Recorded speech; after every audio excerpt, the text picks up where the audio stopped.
O pau tá quebrando no mundo. Vamos acionar agora nosso especialista em geopolítica, Luca Bassani, direto de Munique, na Alemanha, que traz informações importantes sobre a crise diplomática entre, Reino Unido e Grécia. Eu vou dizer a você, boa noite, Luca Bassani, porque acho que são 19 horas e 15 minutos aí em Munique. Do que está tratando esse problema agora entre britânicos e gregos? Foram civilizações que dominaram o mundo em épocas tão distintas? Estão se desentendendo de novo? É isso mesmo, Capesi, por conta de uma antiga civilização que esta briga surge no campo diplomático. Boa tarde a você, a todos que nos acompanham no Linha de Frente.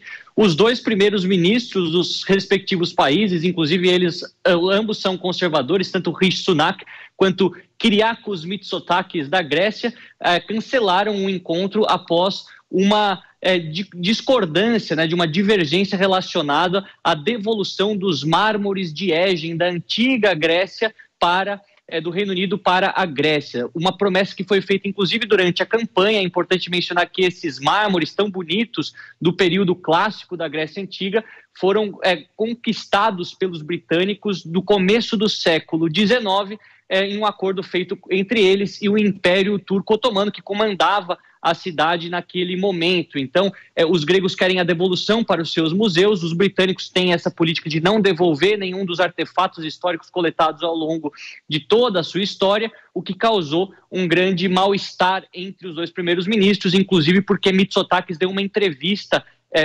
bem extensa para a BBC, a principal rede de televisão britânica, pedindo para que os britânicos devolvam e falando que a separação desses mármores em Londres com aqueles que estão em Atenas significaria dividir a Mona Lisa ao meio, rasgá-la ao meio, que essa coleção ela deve permanecer de maneira conjunta e, portanto, ele exige a devolução. Essa questão ela é muito antiga, muitos países, a gente vê que tem instabilidade política, também pedem essa devolução, mas os europeus usam um argumento que é para preservar todo o artefato histórico, todo aquele patrimônio histórico que poderia ser destruído, mas no caso da Grécia, um país democrático integrado na OTAN, na União Europeia, essa desculpa acaba não colando muito bem e o mal-estar é evidente após o cancelamento de Rishi Sunak. Uma questão também interessante para a gente comentar aqui para a nossa audiência no Linha de Frente. Meu querido Luca Bassani, você já esteve lá em Berlim, no museu, acho que é Pegasus, que é o museu da... Pérgamo. Pérgamo, isso. Olha, é impressionante, eles reconstruíram a entrada do portão da Babilônia, um negócio de arrepiar. E é lá que tem a Nefertiti também, o busto da Nefertiti. Então você está numa posição privilegiada, sem contar que você ainda assiste os jogos do Bayern de Munique, time do maior jogador alemão de todos os tempos, Franz Beckenbauer, e do centroavante que, para mim, era melhor que Romário. Você sabe quem é? Gerd Müller. Gerd Müller, o grande Gerd Müller, o Unabomber, exatamente. Mas nós não estamos aqui para falar de futebol, já tomei uma chamada da produção. Então, mudando um pouco de assunto, dois irmãos brasileiros... que notícia chata. Dois irmãos brasileiros... Mônica, me ajuda a ler que eu estou até... O que aconteceu? Dois irmãos brasileiros... Presos ontem na Espanha. Foram presos ontem na Espanha. Suspeitos, Luca, de vínculo ao grupo terrorista Estado Islâmico. Eu já vi gente falar que o Hamas não é grupo terrorista. Não é minha posição, eu acho que é terrorista. Agora, eu nunca vi alguém falar que o Estado Islâmico, o Daesh, que corta a cabeça de pessoas que, segundo eles, são os infiéis, não é um Estado terrorista. Luca, isso é perigosíssimo. Brasileiros, se tá lá para estar aqui, é um passo, hein? Luca, explica pra gente esta situação. Um país latino, a Espanha, ao lado de Portugal, com brasileiros presos com acusação seríssima de vinculação ao Daesh, que é o grupo Estado Islâmico, um grupo de origem sunita que surgiu a partir da destruição do Iraque e também da destruição da Síria. E só foi controlado ali por uma atuação conjunta, aí o exército da Rússia, Estados Unidos, Turquia? Fala para nós, porque isso aí é preocupante. E as pessoas pensam, Luca, nós estamos tratando aqui de assuntos distantes, estamos falando de assuntos... Eu quero que você explique para nós que isso é sério realmente, passa para nós tudo o que está acontecendo. Meu querido Luca Bassani, nosso fenômeno de audiência. Obrigado, Capês. A gente vê que é uma situação extremamente complexa e é uma operação que se desenrolou na cidade ao sul da Espanha, a cidade de Málaga, que fica na região da Andalucia, onde 2 brasileiros que não tiveram, por enquanto, a sua identidade e a sua origem reveladas, foram presos pela Guarda Nacional Espanhola por envolvimento com o Estado Islâmico, pelo menos o que mostram várias postagens que eles fizeram nas redes sociais, como produzir bombas caseiras e envenenar pessoas em massa, além, é claro, de mensagens jihadistas que mostram os seus fortes vínculos com o grupo Daesh, como você bem colocou, o Estado Islâmico, que dominou grande parte do Iraque e a Síria. Inclusive, eu estive esse ano na cidade de Mossul, pude ver a grande destruição que o Estado Islâmico causou, inclusive nas mesquitas dos muçulmanos, não só destruindo igrejas, o que é uma questão cultural e perseguição religiosa muito triste com os assírios do Iraque, mas também com os próprios muçulmanos. Por enquanto, essa operação faz parte de uma mega operação em conjunto com a Europol e as polícias nacionais de cada um dos respectivos países para tentar desmantelar essas células do terrorismo islâmico de diversos grupos que têm se intensificado neste momento também da retórica anti-Ocidente, retórica antissemita, né, que nós temos também por conta das manifestações que às vezes são pró-Hamas, o que faz com que governos da Bélgica, da Alemanha, do Reino Unido, da Espanha, onde há muitos cidadãos muçulmanos, intensifiquem essas operações para tentar acabar com o financiamento dessas organizações e, obviamente, por essas pessoas na cadeia. Afinal, o Estado Islâmico é um grupo considerado terrorista, inclusive pelas Nações Unidas, então não há tolerância alguma com esse tipo de grupo, e a gente vai continuar acompanhando, vendo quantas pessoas mais vão ser presas e se eles vão chegar a ponto de revelar a identidade, ver se vai ter algum tipo de trabalho em conjunto com a Polícia Federal do Brasil, isso também para ver se no Brasil não teria algo semelhante, lembrando que há algumas semanas havia fortes indícios de que há brasileiros que pertenciam também ao Hezbollah, esse grupo aí político fundamentalista que também atua no Líbano. Luca Bassani, seria um exagero dizer que o Daesh, é assim que ele é conhecido, o Estado Islâmico, nós o chamamos de Estado Islâmico aqui no Ocidente. Seria exagero dizer que o Daesh está para a Europa, assim como o Hamas está para Israel? E seria exagero dizer que para os judeus que moram na Europa, o Daesh é mais perigoso do que o Hamas é para os judeus que moram em Israel, mesmo considerando o atentado de 7 de outubro?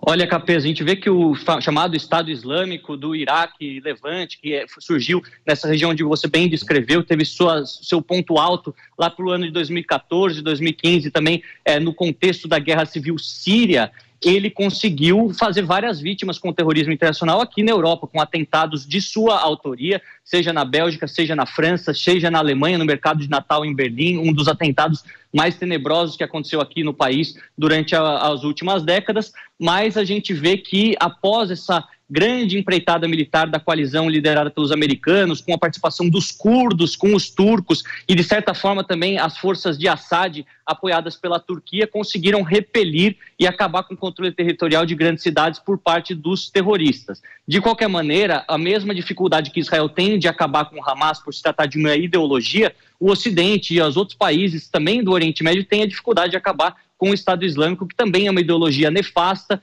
que desvirtua os valores religiosos e que tem o objetivo único de matar e espalhar o terror. Então a gente vê que a Europa tem medo, porque sabe que este é um mal que está, por enquanto, adormecido. Ainda há células desse e de outros grupos terroristas aqui no continente europeu, assim como no resto do mundo. Então, eles acreditam que só com uma punição exemplar e o desmantelamento completo dessas redes que se poderá ter paz, sem ter essa preocupação de atentados iminentes. Os judeus que vivem na Europa, como você colocou, também vivem uma situação muito delicada. Os atos antissemitas aumentaram na França, que é o país com o maior número de judeus na Europa, o terceiro maior do mundo, em mais de 400% durante o período da guerra, ou seja, não está sendo fácil, muitas casas, escolas, estabelecimentos judaicos sendo também alvos dessas manifestações. Ainda bem, nenhum foi vítima de agressão física ou foi morto, mas para que isso aconteça, basta uma pessoa no lugar errado, na hora errada, e estar cercado desses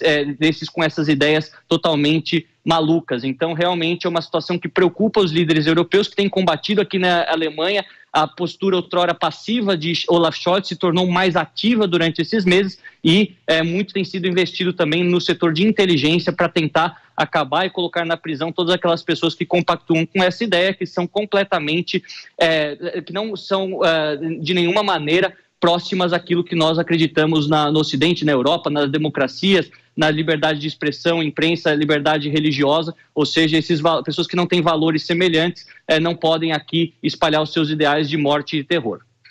Luca, eu ainda não vi estrangeiros integrando o Hamas, mas o Estado Islâmico teve muita adesão, cidadãos britânicos foram surpreendidos ali, inclusive decapitando vítimas que ali se encontravam. Então, qual é o risco de uma proliferação do Estado Islâmico, uma vez que são células independentes que não seguem uma organização hierárquica, uma lógica? A pessoa se considera membro do Estado Islâmico, como se diz assim hoje na gíria, né? Se paga de Estado Islâmico, vai lá e começa a decapitar pessoas, ele traz aquela causa para si. Qual o risco disso? E o Estado Islâmico fez a Al-Qaeda desaparecer?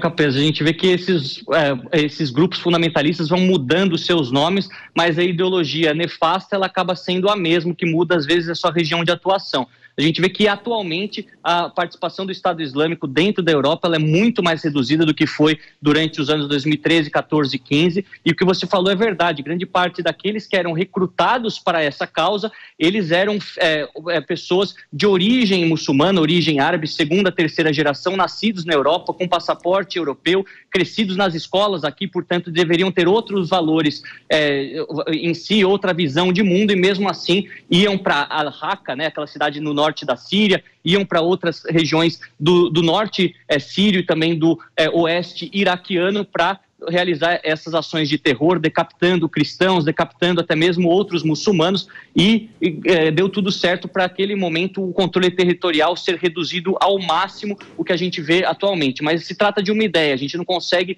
apagar isso de vez. Infelizmente, a gente vê que a Al-Qaeda atualmente não se fala muito dela, os grupos terroristas que têm maior destaque são o Estado Islâmico, o Boko Haram, esse concentrado na Nigéria, que também promove uma perseguição religiosa contra os cristãos na Nigéria e na África de maneira geral, sequestrando mulheres, transformando-as em escravas sexuais, além do El-Shabaab na Somália. Então, a gente vê que a Al-Qaeda provavelmente deve ter se dissipado e integrado esses grupos menores, além do fato de a gente ter vários grupos políticos que também têm o terrorismo como uma arma política e aí acabam sendo considerados o seu braço militar, talvez terrorista, e o seu braço político não, como é o caso do Hezbollah, o caso do Hamas, o caso dos Houthis no Iêmen. É uma questão muito complexa e que precisará, sim, ser endereçada pelos países árabes, países muçulmanos moderados, seculares, que querem viver em paz, para que isso não floresça dentro de suas fronteiras. A exemplo, infelizmente, do que a gente está vendo acontecer agora na Cisjordânia, com muitas pessoas que antes nem ligavam para o Hamas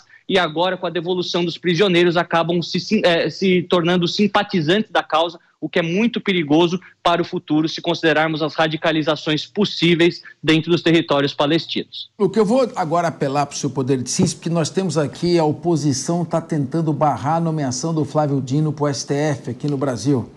Mas eu preciso te fazer, primeiro, um pedido que você depois estique o seu braço direito na prateleira inferior da sua biblioteca, pegue um desses livros pequenos aqui e me diga o que tem na capa de um deles. Pô, qualquer um, isso, o que tem aqui? Sobre o que é esse livro? São todos livros de medicina. Aqui você é médico? Você não tem livro de direito aí, meu amigo?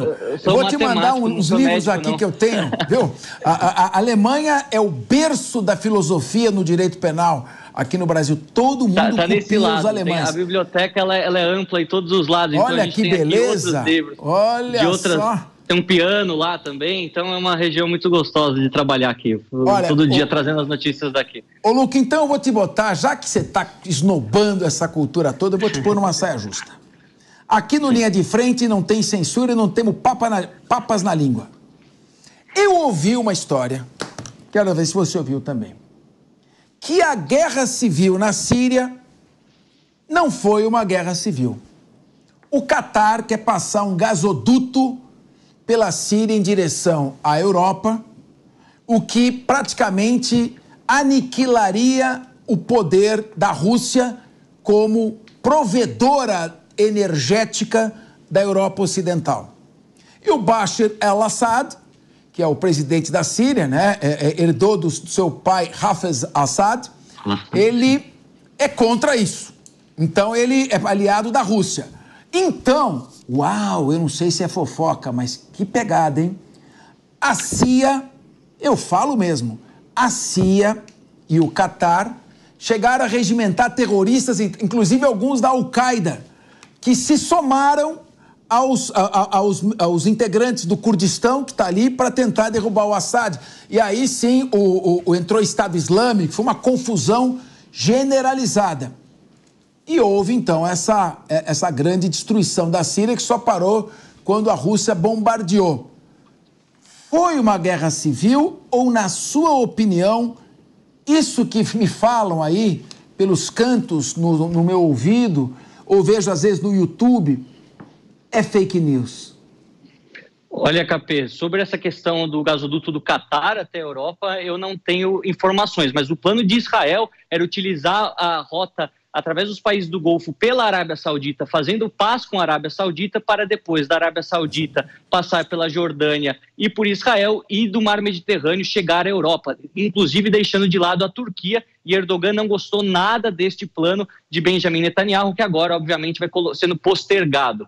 A gente vê, todavia, que a guerra na Síria, ao contrário do que muitos pensam, que são apenas dois lados, o governo de Assad, que é a situação, e os separatistas, que são a oposição, ele é muito mais complexo do que isso. Nós tínhamos e temos até hoje várias facções com vários interesses opostos, os curdos, o Estado Islâmico, os separatistas, aqueles que são mais ligados à família Assad. Então eram 3, 4, 5 até grupos diferentes que guerreavam entre si e que iam fazendo acordos pontuais com potências estrangeiras e também entre si para tentar desmantelar o próximo inimigo. Então, uma questão muito complexa, eu acredito que é sim caracterizada como uma guerra civil, apesar de agora estar num período de cessar-fogo e, inclusive, ser possível visitar grandes cidades como Alepo, como Damasco. Espero eu poder ter a chance de poder, em breve, ir lá também pela Jovem Pan e fazer uma reportagem especial nas terras sírias, que tem tanta proximidade com os brasileiros também, todos esses descendentes desta grande nação. Isso, 10 milhões de descendentes aqui no Brasil.